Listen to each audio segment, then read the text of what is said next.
You step out of house, you take a few steps towards where you're trying to go, right? And then all of a sudden you see your neighbor, you strike up a conversation with her, but boom, all of a sudden your mind is just flooded with negative thoughts and fearful thoughts like, oh, what do I need to say? What do I do with my hands? What do I do with my eye contact? All those type of things, right? And you just feel pressure all over your body. If your social interactions look like something like this, then this video is for you. The fear of talking to people. It's actually one of the biggest fears of our generation, and it will only become bigger and bigger. But the generation that will probably have this problem the most is now coming up with phones at an unlimited level, right? We probably had phones when we were young, but until a later age. For me, I was 21. My first phone, I got that when I was already past 10 years old, right? So at least one that you could chat with. So the generation that will come up now is basically born with iPads, and we just gotta see how their social skills will turn out. But still, it's one of the biggest fears of our generation, and it's not even age limited, right? This goes for basically everybody in our generation. But why is it actually that we are so anxious to talk to other people? Because they are just people, right? Just like us. How did we get in this situation? Because it makes no sense, right? It feels unlogical, and it actually is, right? It doesn't make sense. This symptom of fearing people was developed when we were young. That's why it's also so present within us, because the younger you develop these type of mechanisms, the stronger they are, right? Because you were not able to think about these things. It was just boom, imprinted in your mind. So the life of a child is normally pretty good, but every child goes through adversaries. You might got bullied, you might make mistakes because you didn't know better, or you were abused, right? The moral of the story is that problems came onto your path. And normally children can overcome these situations pretty good, right? Because they're young and they're learning and they're developing. All they need is the right environment so that they can have new positive experiences, and basically eventually the negative experiences will be overridden as long as their environment just stimulates their growth, right? So if that's not the case for you, then you will never overcome those things, and you will continue to walk with this mechanism, and you will hold on to those negative emotions, and eventually those negative emotions will become part of your identity, and you will look at yourself with anger, shame, and fear. And how we view ourselves is also how we view the outside world. A very known book is As a Man Thinketh, and that's just what it is, right? This is everything, right? So if your thinking is negative, everything will be negative, and that's why it's so important to develop yourself, because everything flows out of it. So what you need to understand is interactions are something that we do out of love. But if that's something that you don't feel for yourself, then you also won't feel it for other people. And that's where the problems arise, because then the conversations won't feel as something natural, because you're having a conversation while up here there is a whole warfare going on, right? And then it will feel like you always need to put on a mask because your thinking and the way how you feel is so negative. And then we see somebody that we want to talk with, because that's just how we are. No matter how negative your thinking is, you're a social human. You always want to talk to people. But then when that moment comes, it feels like we need to be someone totally different, and we be like, oh no, this person cannot find out how negative I'm thinking, right? And I hope that you can already see what the problem is. The problem is not within the social interactions themselves, but it's within ourselves. And what we need to do is we need to be more loving for ourselves.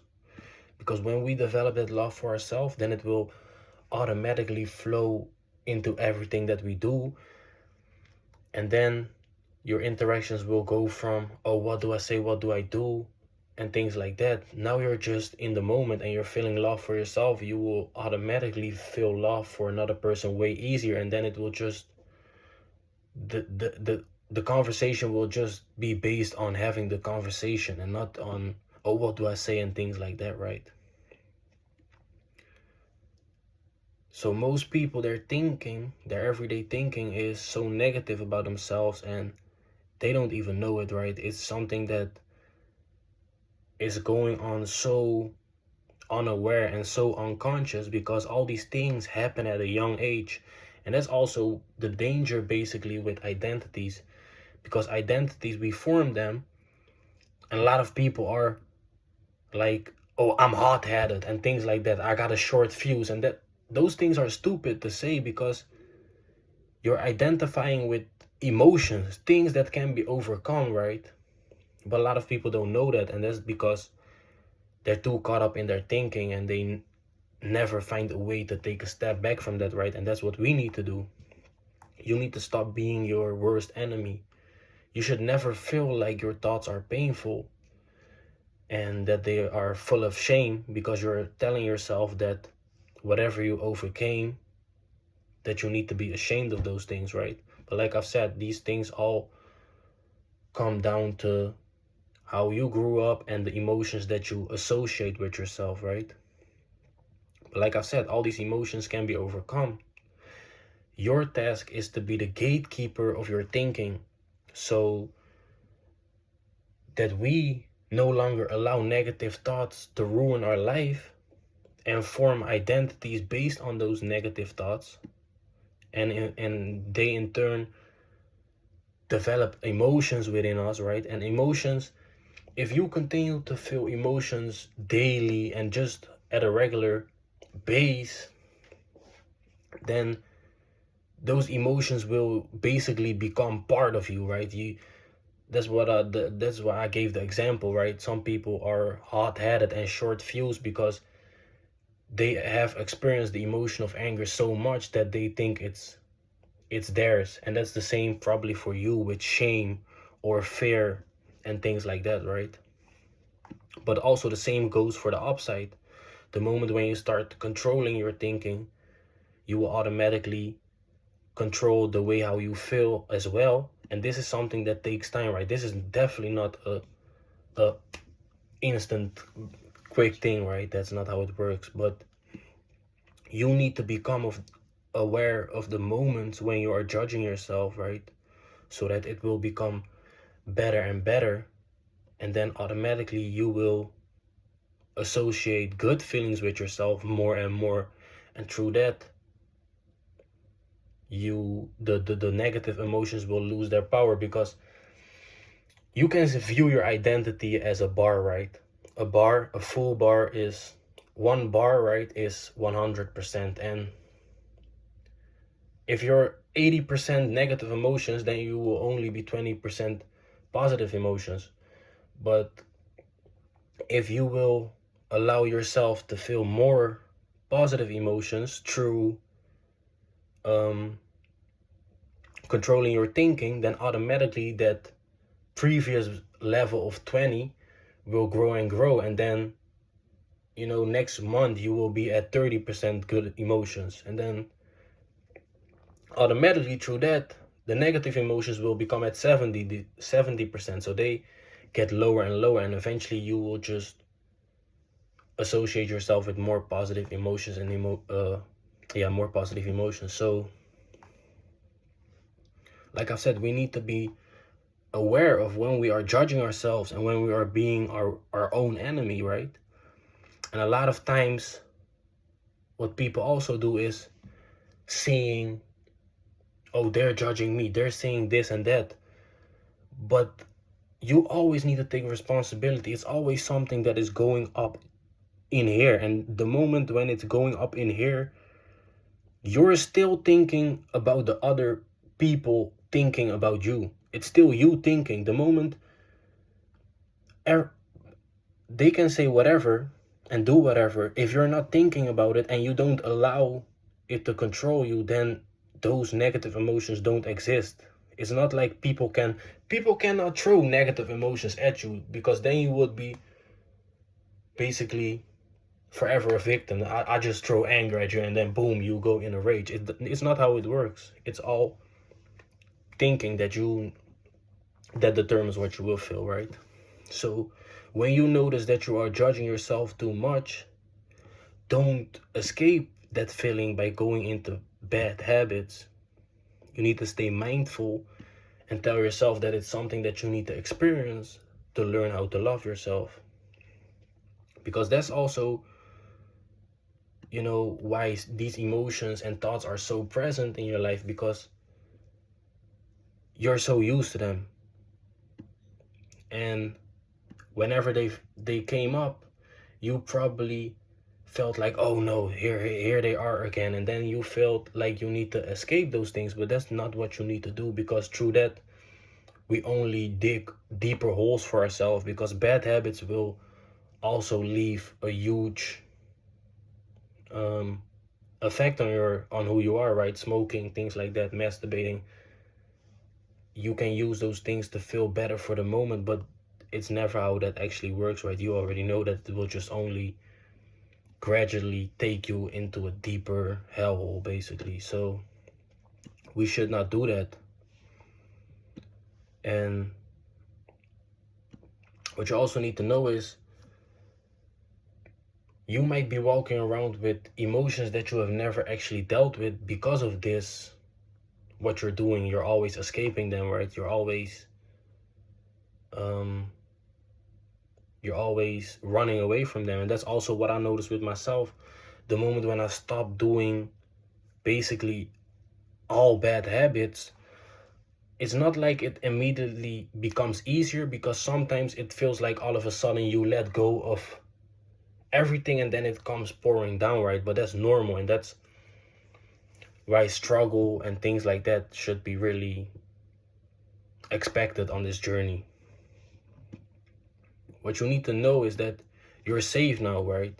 You're no longer a little child that needs to run away from whoever's judgment, right? That could be mommy or papi's judgment, or outside world bullying, abuse, whatever, right? You're no longer that person. Now it's up to you who you will determine who you will be, right? So remember that it's you thinking these thoughts and feeling these emotions, and always return back to the breath, right? Be present of what you're thinking. And if you notice that it's hard for you, then use your breath as a quick way to snap back into the present moment, because sometimes just a simple in and out breath can do wonders to remember us that we're not being present and are too caught up in our thinking. And by doing this, right, that's also what I said in the beginning of this video.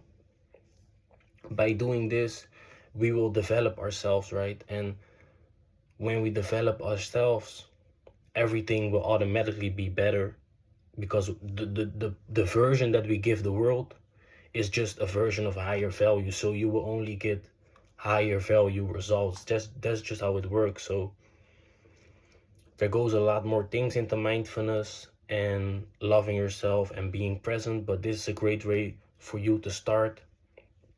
Know that basically all your problems that you're going through, just come from thinking patterns that you developed right when you were young and emotions that you associate with yourself. And it's really your task to become present of those emotions and no longer let them rule the scene. My name is Jerionson. Thank you for watching, and I'm out.